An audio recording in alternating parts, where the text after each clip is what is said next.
We're with political consultant Tony Cignoli and the political reporter for the Republican, Rob Rizzuto. And it's midnight, and all the races aren't settled yet. As a matter of fact, and we probably won't know, I could tell you right now that the paper will probably be put out tomorrow by saying that the governor's race is too close to call, because we're just pretty close to, putting out the paper. And there has been 1.9 million votes cast in the governor's race, and there's 6,000 at this point. Charlie Baker is ahead by 6,000 votes, which is well within the 0.5% needed to call a recount. And we were just getting together a little while ago and trying to figure out if we can ever remember a statewide recount.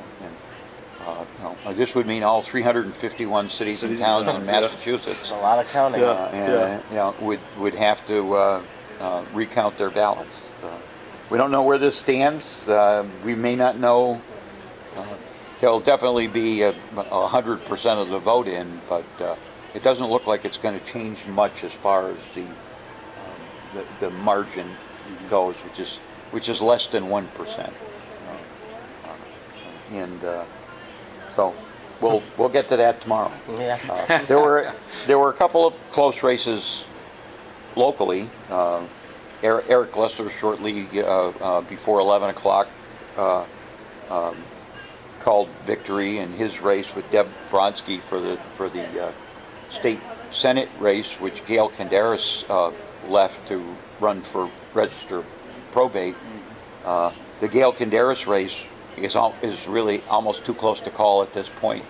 At register of probate, Canderas is ahead 50% to 49% for Susan Seguin, and that's with about 92% of the vote in. So that's still a very up in the air race. I think there's 1,500 votes that separate the two.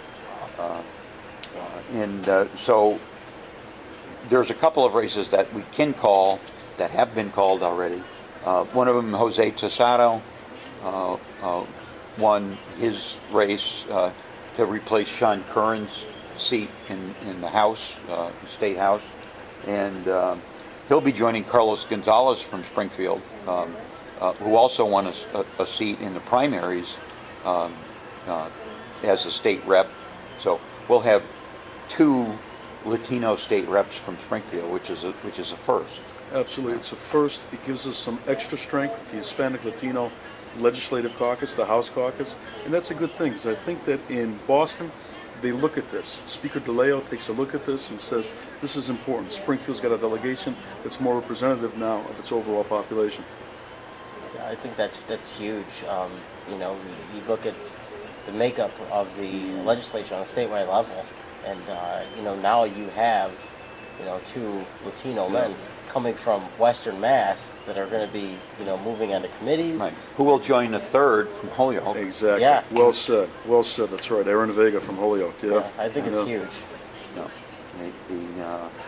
And it's after all these years, we're starting to reflect the demographics we've seen it in Springfield on both the school committee and in the council. Absolutely so. Absolutely so. The legislative bodies start to actually reflect the people they're representing. Yeah. You can't argue it's a bad thing. It's a good thing all around. And it brings out more folks from those communities to get involved in politics, get involved in elections and voting, and just civic awareness overall and whatnot. It's a good thing. Yeah. I mean, hopefully it's all trending toward, a few elections down the line, we won't have to be talking about the Latino vote. Yeah. Because everyone will just be, kind of tied together, legislatively as well as the electorate. Now, it's interesting, if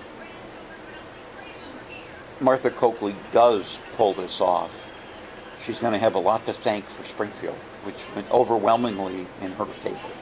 And huge numbers out of Springfield. Which would show that Springfield was the community that really could have decided, would have decided the race.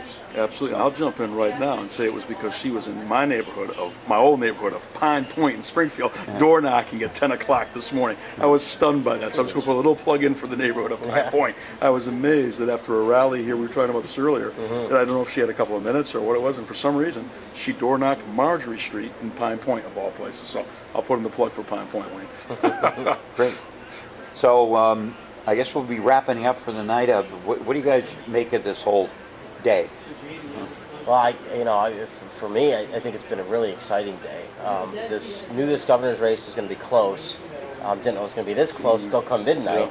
Had a feeling that the only ballot question that would pass would be the paid sick time one, which is the way things went down.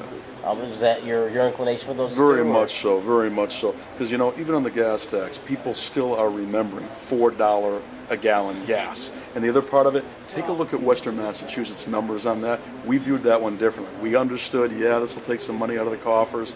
But, we're out here in Western Massachusetts. We weren't seeing enough attention paid by the DOT to our projects. I mean, how long have we been talking about the South End Bridge? 5 decades. Wow. Yeah, constant closures and patching, and as long as I've been here, it's constantly under construction and it never really gets fixed, it seems. So. Yeah. And it looks like they're going to be building an $800 million casino. That's huge. It's a transformational time for Western Massachusetts with this piece, with the casino, with that kind of an influx, the jobs, the rest and all. Yeah, this changes an awful lot of things. Yeah. Well, it was one heck of an election. Yeah. And it meant a lot. So thanks a lot. And thanks. I guess it's time. Well, we can't go home. We have to still stay here. You still have to print the paper.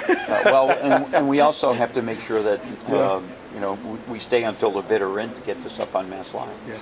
So stick with MassLive.com/politics for the latest on all the results as they become known. Okay. Take care.